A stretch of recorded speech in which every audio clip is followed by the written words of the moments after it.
Hi, it's Craig with Craig's To-Do List. I'm here with another episode of Book Bust. Today I'm chatting with Tim Mulligan, author and playwright who has a new graphic novel called Twitchland. This is part of a trilogy preceded by Witchland and Snitchland. Welcome, Tim. How are you today? Great. Thanks, Craig. I'm doing great. Happy to be here. Thanks for I, having me. I want to read this great tagline that I got from the press release about your graphic novel. It's called Addicted Lace Story of Toxic Waste in Mutant Bats, a radioactive fever dream. Sounds dark, but it also sounds like a lot of fun. Talk a little bit about this graphic novel and the trilogy as a whole. Yeah, thank you. So, like you said, Twitchland is the third in a trilogy, all about a real place, which was my hometown. It's a town in eastern Washington State called Richland, which is the play on words of why you hear Witchland and Snitchland and Twitchland, and it's actually the home of a giant nuclear cleanup site. There's the Hanford nuclear plant was created there in the 40s, late 40s, to create plutonium used for bombs in World War II. It was decommissioned in the mid 80s, and now there's millions and millions and millions of gallons of toxic waste buried in tanks there that are kind of leaking. So it's just to me that was a great backdrop for a series of stories about that town and from the history of people who've worked out there and maybe got sick over the years or current day, what it's like to work out there now. So Twitchland is the third story. Twitchland's so each of the stories I've written in it tells some aspect of life at this nuclear town, which has been deemed the most radioactive place in the Western Hemisphere. And so in Twitchland, I went all and for each of the stories, I'll tell some aspect of the nuclear plant, which is based on truth, and then I'll add in my own kind of supernatural, a part. So Twitchland's really it's kind of an allegory for small towns with drug problems or drug addiction problems. I set out to write a vampire story, but it actually turned into more of a drug story. Like what if some worker out at the plant you see in these pictures who, what if he somehow by chance uh, got bit by some bats who were infected by the nuclear waste and it kind of turned them into almost vampire slash zombie like folks. But then the the cure is to take more toxic waste. So it's just a kind of a environmental, like you said, fever dream about what happens if you actually start, God forbid, ingesting, toxic waste, and it turns you into kind of like a zombie. And so that was my idea, was to give it's a dark, fun kind of a origin story to a villain of who, and it involves a real place. It's a series, the same characters who have made their way through the whole story. The first story had to do with the history there and witches, and some witch was had a witch story. The second one was more about modern day whistleblowers who work out at the nuclear plant. It's more of a ghost story, and this one is all out bats and toxic waste and drugs, and it's kind of a dark, crazy, fun fable. Cool. This is really interesting. The fact that you wanted to write about your hometown. A lot of authors do this. So, what came first? The idea for this sort of dark story, or writing about your hometown? So, when you decided to write about your Yeah. hometown, did you automatically think nuclear waste and supernatural and darkness and sort of addiction? Or was it like, I want to write something about my hometown? Then you went back and visited it and you're like, this place is nuts. Well, it's a mix of all that. I mean, Yeah. I just started writing during COVID. So, I mean, I work full time. This is my office.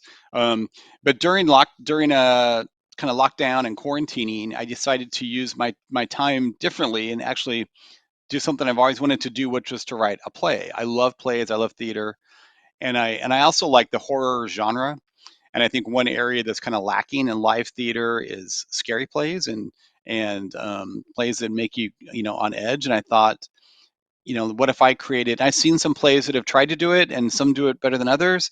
But I thought, what could I add to this mix? And could I create a play that's scary? And so my idea was to write about my hometown, not so much the nuclear plant at first, but when I was in high school, there was a house that we were told that a witch lived in, and it kind of terrorized us all through high school. So I started out writing that, and that was the genesis for Witchland. And but oh, by the way, it's right down the street from this giant nuclear cleanup site. So it all just kind of came together to a mix of humor, history, and horror. And I wrote it as a play, and the play did really well. It played San Diego, Palm Springs. We went to New York last year, and then I thought, well, getting a play launched is pretty tricky, but I love graphic novels. I love the graphic novel format, and I thought I could get it into a lot more people's hands to read if I convert it to graphic novel. So that's what I started to do. So now I've written a series of three of them, and I write them as plays in case they get staged, and hopefully, there's that. But also, I work with the same artist, and I've adapted them into the series of graphic novels. So yeah, it's a mix of telling about the place I live, but also it's a great backdrop for some fun, scary stories. And I based it on my family. Like, what if myself and my partner and our teenage daughter move back there now at this day and age, and we were kind of fish out of water, a same-sex couple, a black daughter in high school, in a town that's not very diverse, and so we have all these kind of forces against us. And what would it be like now? And that was kind of the genesis for the stories. I love this creative process and how you wrote it as a play, and then you work out the structure and the story, which is great because in play production you have rehearsals and you can figure out what's wrong, what doesn't work, what is Yeah. feasibly stageable, right? Because sometimes you got special effects, maybe you can't pull it off on the stage, but and then you take that information. It must make the process of writing the graphic novel a lot easier once you've tried the story out in another form. Yeah, so I write the story. I write it as a play because to really get the story down, and the verbiage, and the script, and the text. 'Cause I think I have a distinct kind of funny, scary, way I write.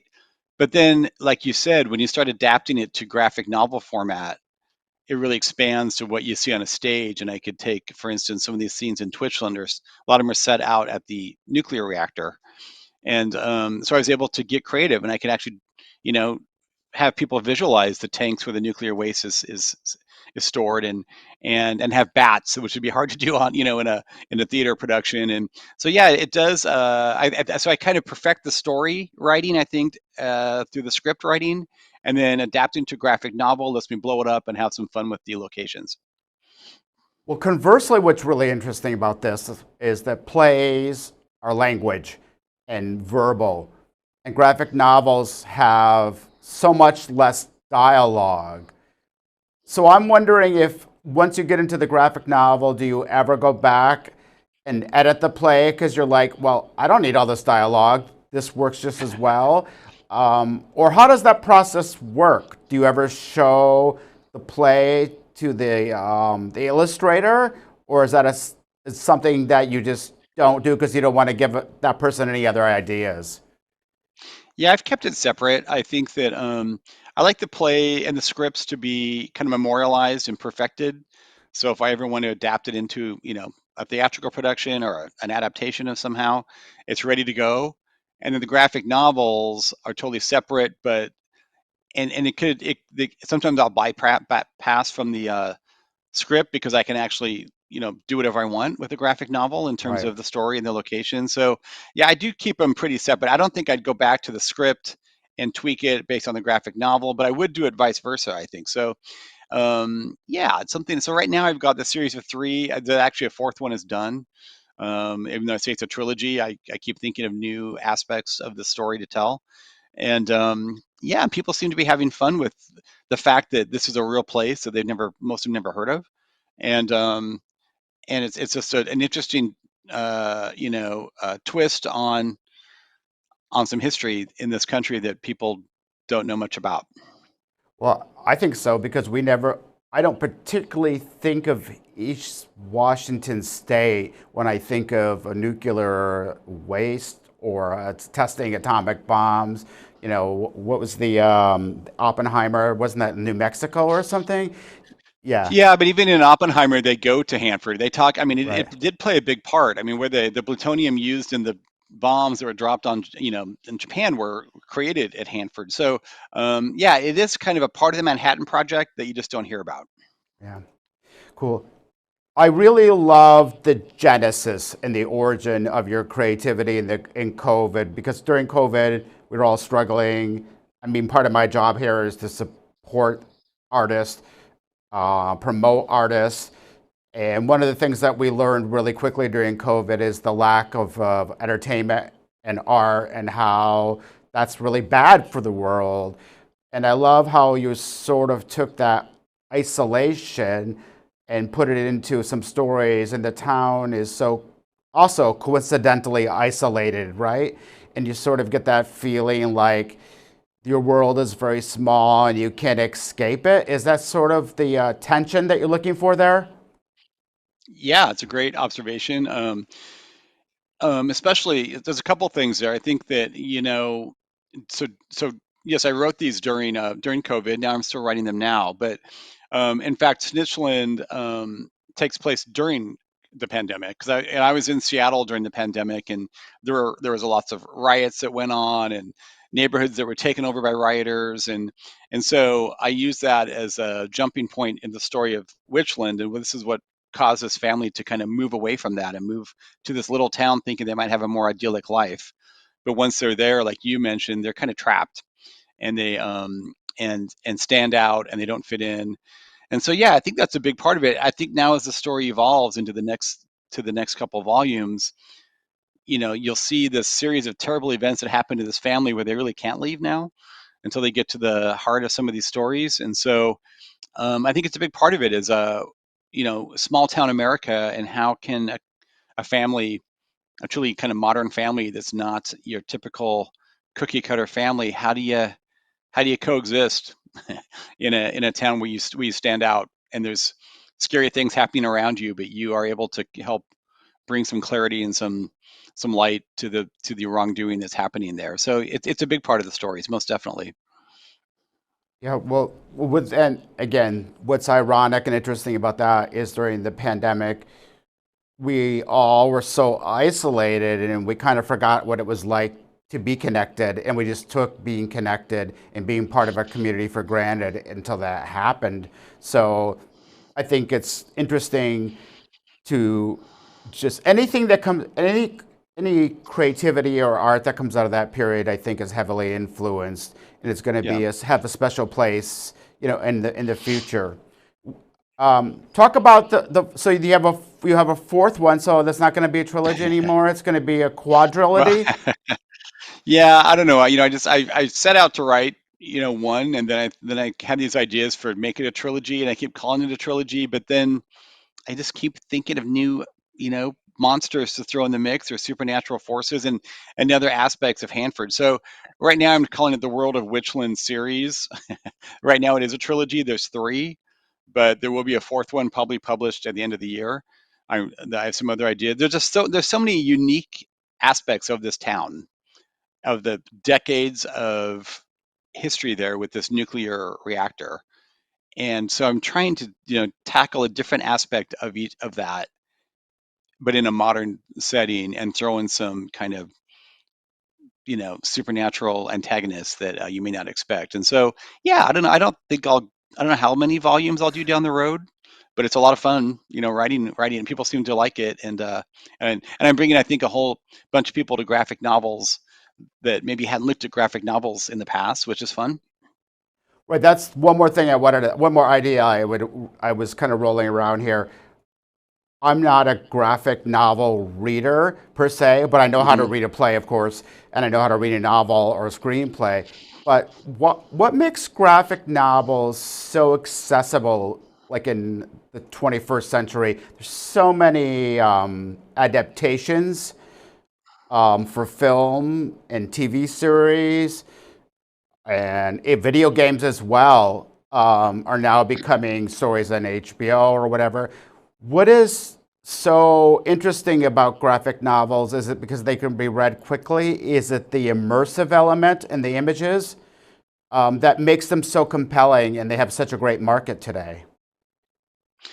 I think so. I think you nailed it. I'd say it is the immersive element. I mean, if you look at, I'm not the artist here. I partnered up with a gentleman who's I found, he's out of Mexico, and his artwork to me is so beautiful. I mean, I've taken frames of this book and the other books, and I work with him and say, let's create a frame here that has no words, so it can be, blown up and be framed and be, art on the wall worthy. And so I think that there's an appreciation there if you're